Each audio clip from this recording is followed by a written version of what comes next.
Well, good morning everyone. Beginning of day 5 on Friday. Day 4 was simply incredible. Yesterday we left from Morelia, had a simple breakfast in the morning, and rode for 4.5 hours, 5 hours yesterday to Valle de Bravo. Fantastic lake. I hope you can see behind me. I'll share with you some images that we've taken. Had a beautiful ride. It was about 5 hours. Got a little dehydrated yesterday. Was kind of felt it was a little warm actually. 5 hours, so stopped a couple of times and rehydrated. You don't want to ride a motorcycle when you're dehydrated. Excuse the dog in the background. But we had an incredible ride yesterday. It kind of reminded me of Canadian forests. A lot of pine trees, spruce trees through the twisties coming here yesterday. Had an incredible dinner last night at Paradise restaurant.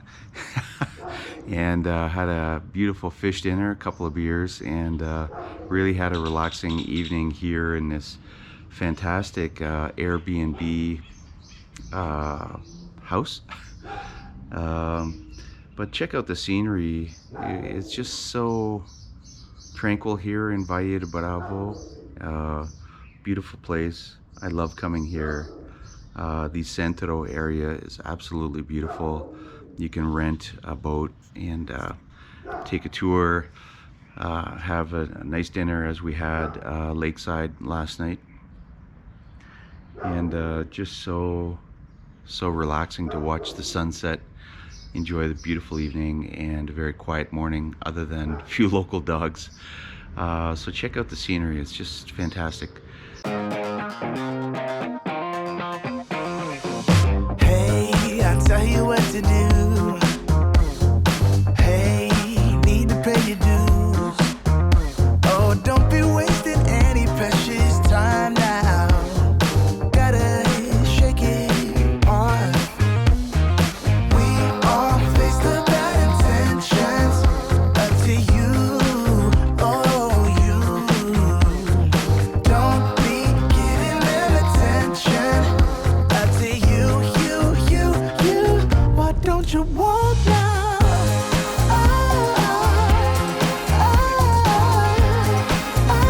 You better walk straight.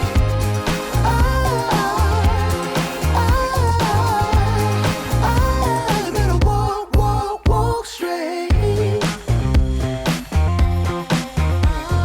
Hey, keep your head held high. Hey, don't let them push you down. 'Cause in the end you'll walk right by.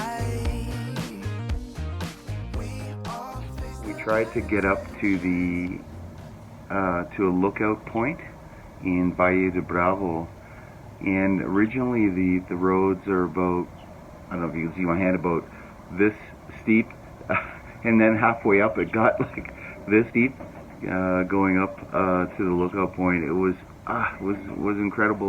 incredibly steep, and decided to kind of turn around and take our photos from the lakefront. So it was just a little too aggressive for yesterday for that lookout point. Today, day 5, I think it's Friday. We are riding to Taxco, and it's about a 5-hour ride today as well. It's going to be equally warm, but we're going to go back to Paraíso. Excuse me, my voice. Restaurant for breakfast. It was so good yesterday. With the service was fantastic. So we're going to go back there.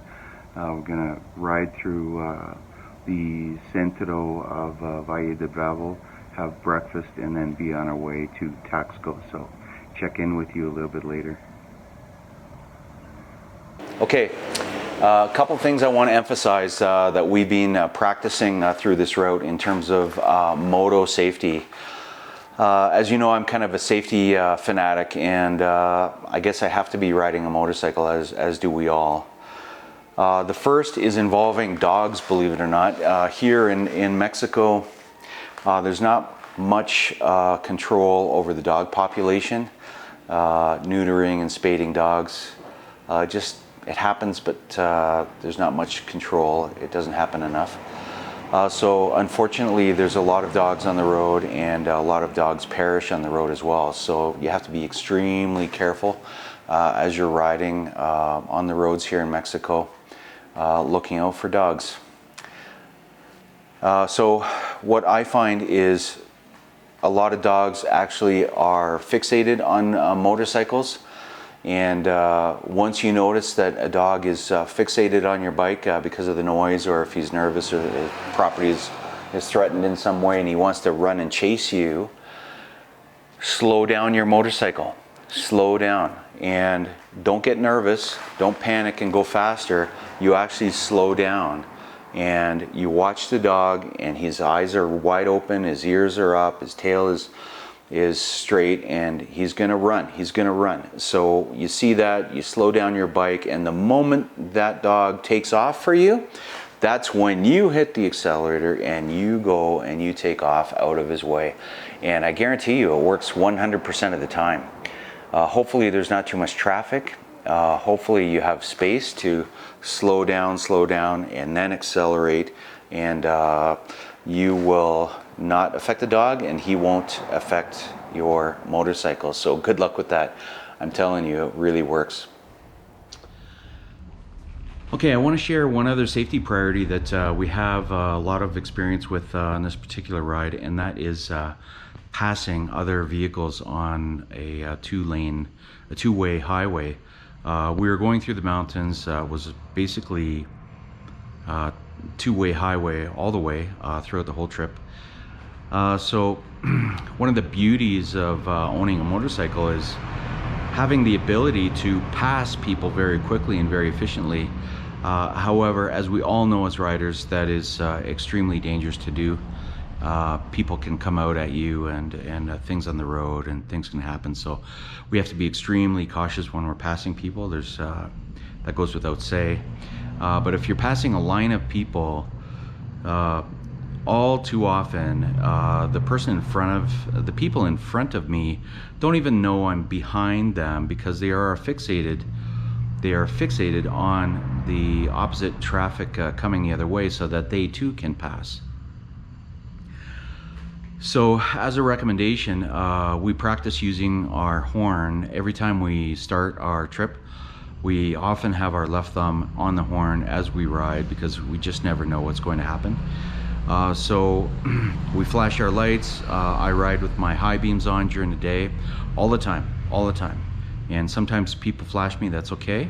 I just politely wave back, saying thank you for letting me know, but I'm well aware that I've got my high beams on.